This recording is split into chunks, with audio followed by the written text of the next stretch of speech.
J'ai demandé à David de venir parce qu'on n'a pas toujours conscience de comment on est et comment on est vécu par, par un enfant.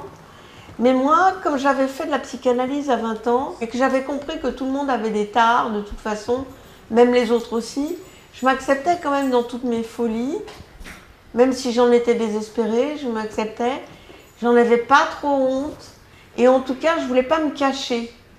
Et je me disais, le meilleur truc par rapport à mon enfant, c'est d'être authentique et de ne pas me cacher. Et là, je pensais que c'était intéressant d'avoir un homme qui a eu une mère boulimique, mais complètement dingue, qui l'a vu vomir 50 000 fois. Et je me souviens quand j'allais chez mes oncles et tantes, ils disaient... ils avaient presque pitié de moi. Ils me disaient le pauvre, il n'est pas éduqué normalement, il faut lui apprendre à se savonner bien, à plier ses vêtements parce qu'il est asocial. par rapport au vomissement, par exemple, C'est pas le fait le plus marquant. c'est quoi le fait le plus marquant pour toi, enfant? Le fait le plus marquant, c'est plutôt le côté en couleur, un peu hystérique, d'être dans un supermarché et de crier David, goûtez alors qu'il y a 500 personnes dans la... Ça fait partie d'un lot, quoi.